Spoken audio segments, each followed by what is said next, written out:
And just like that, we're off to Istanbul. And to get the cheapest price possible, we had many layovers, where we got to see places like the Galata Tower from the 14th century and the stunning views from the top, the Grand Bazaar where they sold everything from sweets and traditional Turkish rugs. And we gained a tour guide who showed us ruins from the 4th century, tucked right underground. And then it was off to the iconic Hagia Sophia, and then spent the rest of the evening with the coolest kids in Istanbul.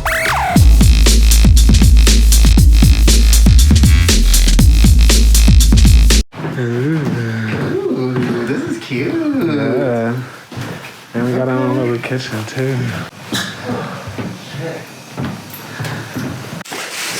All right, it's early morning in Istanbul, and we're headed to see Sezgi and have some breakfast.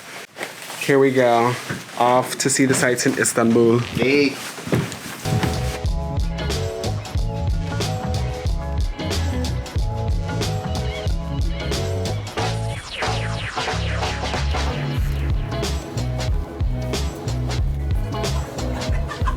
It was so cold outside. All we wanted to do was sit down, get warm, and eat a delicious Turkish breakfast. Every day is a tea day. Yes. Every day, every hour. So pretty. Smells great. The traditional way is literally this. Yeah, that's what I want. Yeah. That's the one. All right, so now we're going to see more sights and the Blue Mosque and be tourists in this cold, cold weather, but we got the gloves, so we're feeling warm, toasty. All right.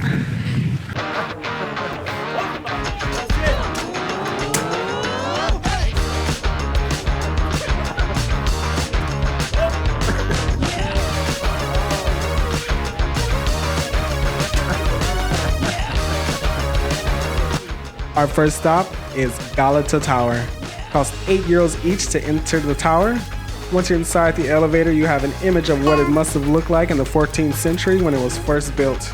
It was used as an observation deck to spot fires during the Ottoman Empire. Once you're at the top of the observation deck, you can have a 360-degree view of the entire city of Istanbul.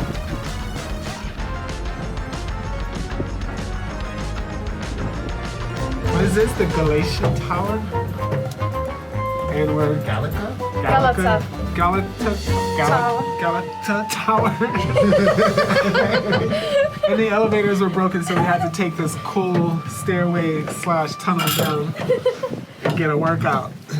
As we descended the tower, we were met with a bunch of interactive installations.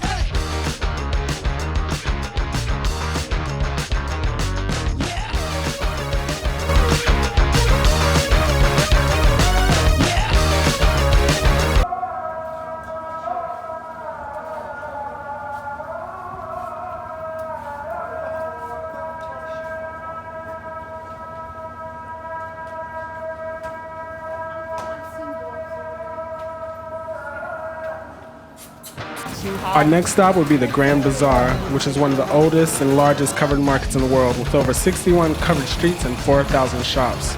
And it's often regarded as one of the first shopping malls in the world. When you see this place, you'll get it. You have Turkish coffee, sweets galore,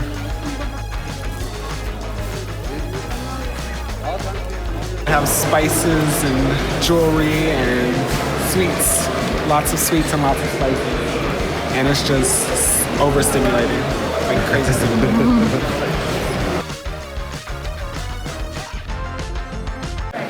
We're in the Egyptian Bazaar here in Istanbul with so many little storefronts that now we need to find some textiles and some fabrics. It was so overstimulating here, where every vendor was trying to make a sale and also just trying to guess where we were from. Portugal. Oh, I am from Portugal. Aa. Yes. Benfica. Yok ben Ankaralıyım. Yeah, everyone's trying to guess where we're from. Lots of characters. These are. The hustle is real here in Istanbul, and I can't even be mad, with what's going on with inflation under Erdogan.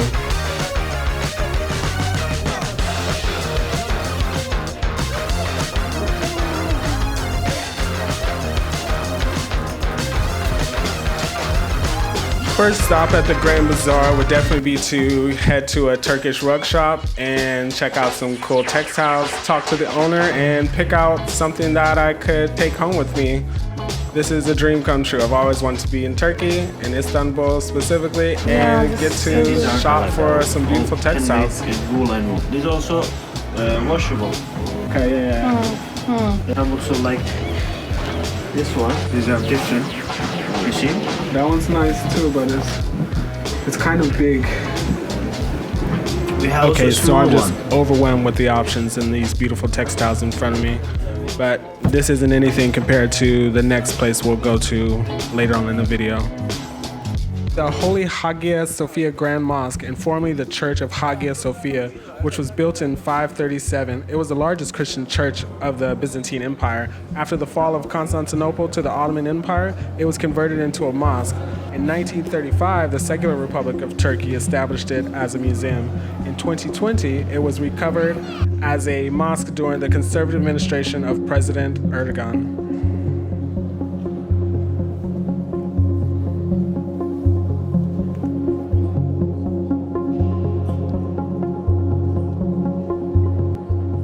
So we're in the beautiful, iconic religious site, the Hagia Sophia, that used to be a Christian symbol of the world, and now it's like Muslim symbol of the world. And it's gorgeous to see the stained glass. That's from the Catholicism part, and then the Arabic writing that exists here together in one space. It's beautiful, the domes, all the writing and everything. Just look at that.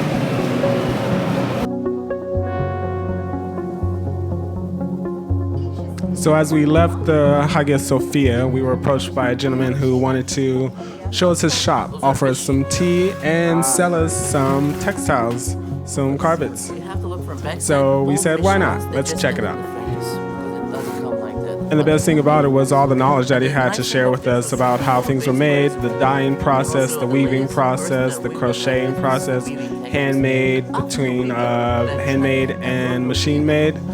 He was just very cool, and the people inside the shop were super generous and nice, and we had more tea than we could actually handle.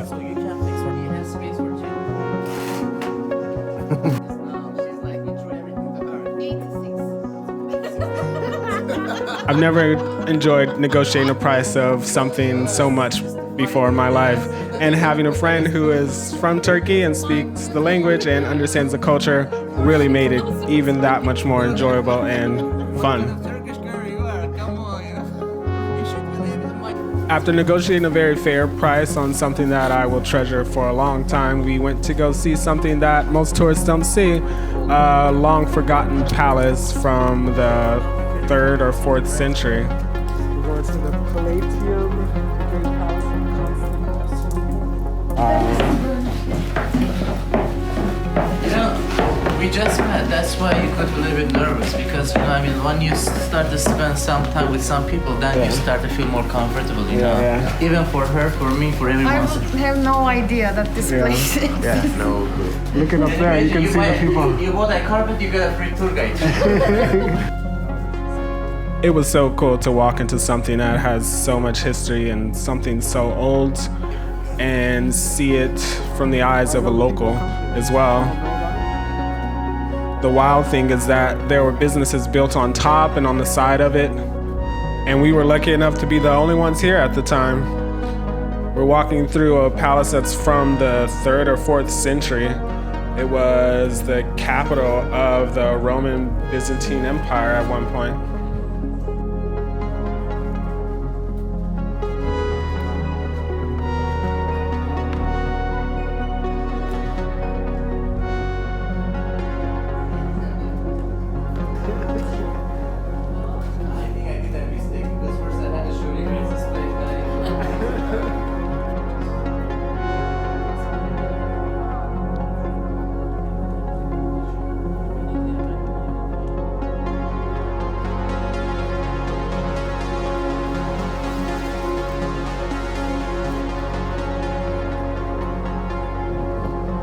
It's snowing in Istanbul, and it's hitting us all in the eyeballs.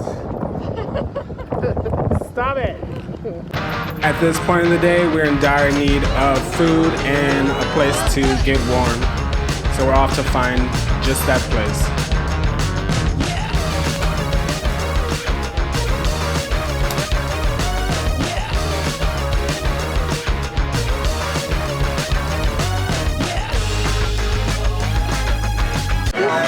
Sezgi, thank you for today. You're very welcome. All the things we wanted and more. I feel great. I feel really good walking, sitting down in this restaurant after walking up the hill that we just walked up. Yeah. After getting some food and resting a bit, we stopped by our hotel, dropped off all of our goods, and decided to go out and kiki a bit with the cool kids in Istanbul. For them to pick a random song from, and they will perform it spontaneously.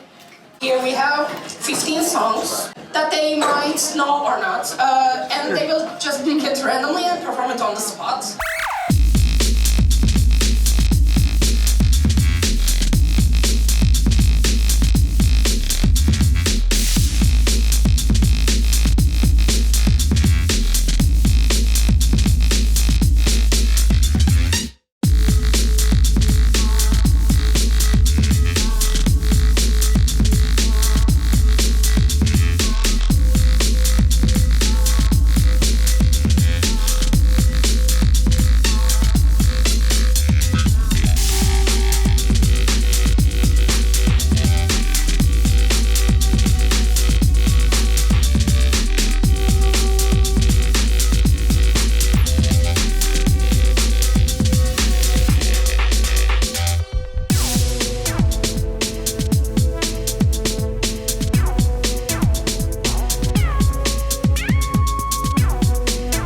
Yep, hands down the coolest people in Istanbul.